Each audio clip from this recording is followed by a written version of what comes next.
भारत को स्वतंत्र कराने में वैसे तो असंख्य देशभक्तों ने अपना सर्वस्व न्योछावर कर दिया, परंतु समस्या ये है कि केवल कुछ लोगों को आजादी का श्रेय देकर हमेशा से ही उनका गुणगान किया जाता रहा है। इस दौरान अनेकों महान लोगों के योगदान को मिटाने के प्रयास किए गए। इन्हीं में से एक नाम सुभाष चंद्र बोस का भी है। देश की आजादी में सुभाष चंद्र बोस का योगदान अतुलनीय रहा है। सुभाष चंद्र बोस ही वो क्रांतिकारी थे जिनसे अंग्रेज भी डरा करते थे। बोस ने ब्रिटिश शासन की चूलें हिलाकर रख दी थी, परंतु ये देश का दुर्भाग्य नहीं तो और क्या है।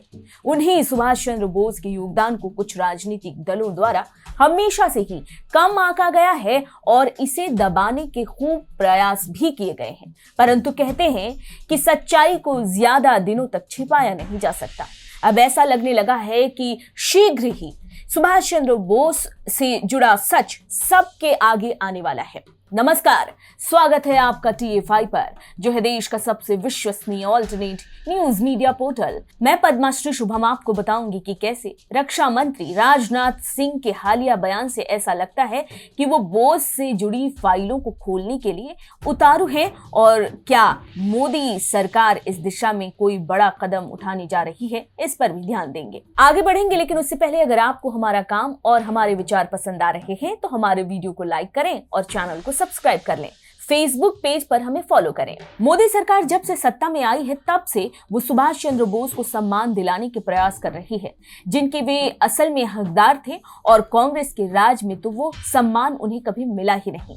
हाल ही में रक्षा मंत्री राजनाथ सिंह ने एक कार्यक्रम में नेताजी सुभाष चंद्र बोस के लिए कुछ बड़ी और महत्वपूर्ण बातें कही हैं। मिर्जापुर का त्रिपाठी ब्राह्मण परिवार ऐसे चूस चूस के मटन क्यों खाता है? क्या रामाधीर सिंह सच में बदमाश था या वासेपुर की लड़ाई को बॉलीवुडिया रंग दिया गया है?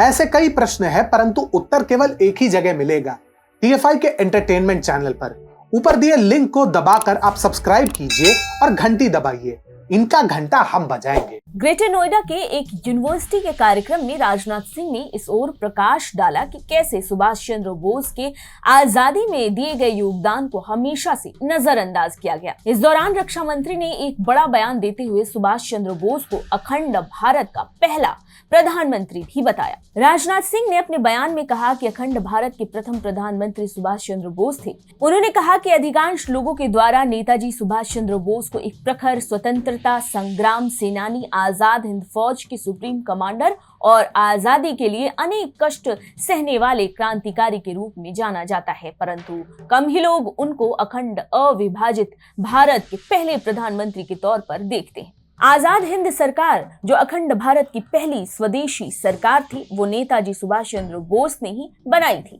और 21 अक्टूबर 1943 को सुभाष चंद्र बोस ने प्रधानमंत्री के रूप में शपथ ली थी। राजनाथ सिंह ने आगे ये भी कहा कि बोस के योगदान को जानबूझकर नजरअंदाज या कम किया जाता था, उसका सही मूल्यांकन नहीं किया गया। ऐसा इस हद तक हुआ कि उनसे जुड़े कई दस्तावेज कभी सार्वजनिक तक नहीं हुए।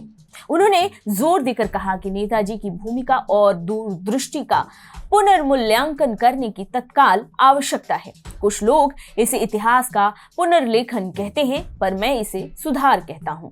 देखा जाए तो राजनाथ सिंह की ये टिप्पणी कई मायनों में काफी अहमियत रखती है। रक्षा मंत्री के इस बयान के बाद सुभाष चंद्र बोस को लेकर फिर से चर्चाएं और उनसे जुड़ी दस्तावेजों, फाइलों को खोलने और उन पर तेजी से जांच करने की मांग बढ़ सकती है। देखा जाए तो सुभाष चंद्र बोस से जुड़ी ऐसी कई बातें हैं जिनकी सच्चाई आज तक देश की जनता नहीं जानती। इसमें नेताजी की मौत से जुड़ा बड़ा रहस्य भी शामिल है। वैसे मोदी सरकार सत्ता में आने के बाद से ही इन प्रयासों में रही है कि वो सुभाष चंद्र बोस को वो सम्मान दिलाए जो कांग्रेस के रहते हुए उन्हें कभी नहीं मिल पाया। आपको बता दें कि भाजपा ने ही नेताजी से जुड़े कई दस्तावेजों को सार्वजनिक किया था, जिन्हें कांग्रेस हमेशा से छिपाती आ रही थी। राजनाथ सिंह मोदी सरकार के पिछले कार्यकाल में जब गृह मंत्री का कार्यभार संभाल रहे थे, तब वे नेताजी के परिवार के सदस्यों से मिले थे। इसके बाद सरकार ने उनसे संबंधित 300 से अधिक दस्तावेजों को सार्वजनिक कर भारत के लोगों को समर्पित कर दिया था। वहीं इसके अलावा मोदी सरकार ने सुभाष चंद्र बोस के सम्मान में बड़ा कदम उठाते हुए इंडिया गेट पर नेताजी सुभाष चंद्र बोस की एक भव्य प्रतिमा लगवाई। साथ ही अंडमान निकोबार के रॉस द्वीप का नाम बदलकर नेताजी सुभाष चंद्र बोस द्वीप रख दिया गया।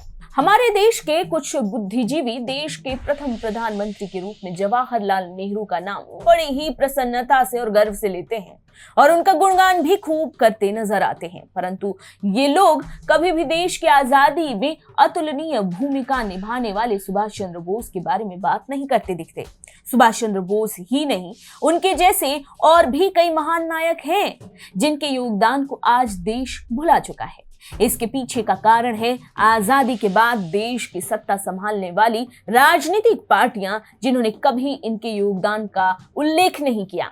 हालांकि आज भारत इन्हीं गलतियों को सुधारने का काम कर रहा है। जय हिंद।